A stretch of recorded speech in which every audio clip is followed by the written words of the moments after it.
Have you ever had an itch that you just couldn't scratch enough to get it to stop itching? It's almost like it moves around when you try to scratch it. Well, this movie's kind of like that, only with a supernatural twist, and it's from Hulu. Let's check it out.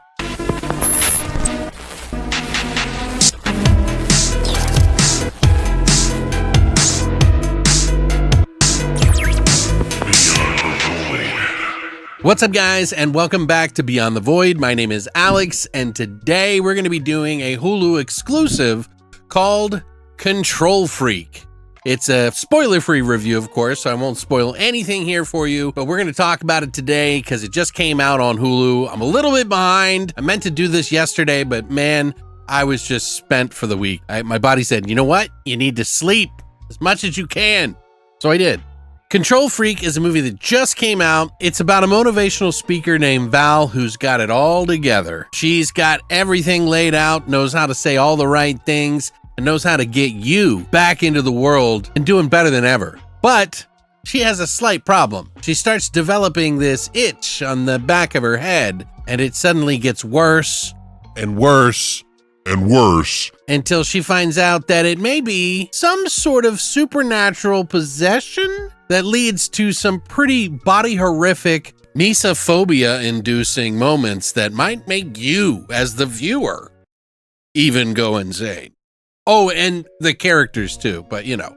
So this movie is a movie that I popped on the other night when it came out, and it's by director Shao No, who did the movie The Park, which was from 2023. Not that other The Park movie that came out in like 2000 or something, but it's also starring Kelly Marie Tran, who is from the Star Wars movies and Sweet Tooth. So if you remember her, she's been in quite a lot of things lately, and I actually kind of like her. This movie has some problems, but it's also got some really cool things in it. Now, Val, the character Val that Kelly is playing in this movie, is kind of like, you know, one of those people that you just don't like to be around because they're always telling you what to do and bossing you around. I personally don't think she was as bad as a control freak as I've seen other people, but you get the point. And things only get worse when this itching problem on the back of her head starts causing more and more problems. You start to find out about her family, and there's obviously something much deeper that's going on than under the skin, if you will.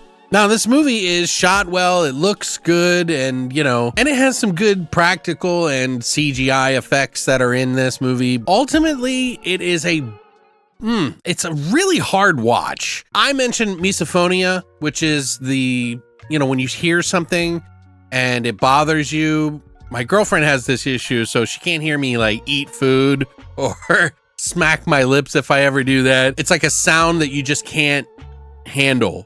And it causes you to freak out. This movie made me freak out, and I don't even have misophonia. I don't have any of that. I have no problems with it, but I do have allergies, and it made me want to itch myself, even though I wasn't itching. So I guess in a way, the movie's doing a really good job of conveying that to the viewer, but it really kind of irritated me. And I know that sounds crazy because it worked. And you know, it's like, well, Alex, you wanted to watch a movie about it. Well, I didn't know what it was about, first of all, so you just chill out. It still pissed me off, and I kind of was getting irritated by the end of the movie about this. I was like, would you just stop fucking touching it? You know, like, I was getting angry at the movie.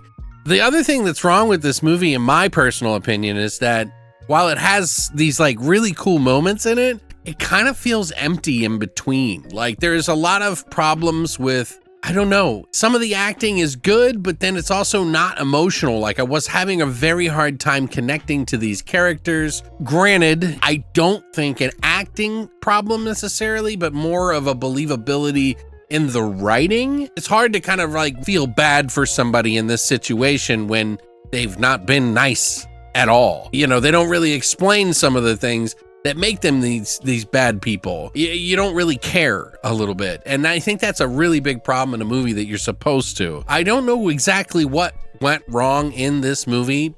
There are some different things that I've seen for this type of supernatural movie, a possession of some sort.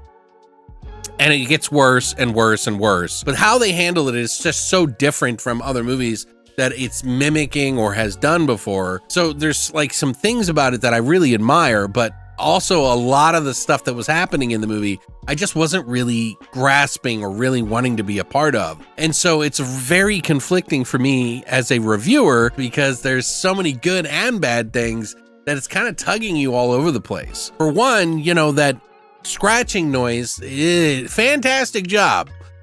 It really works.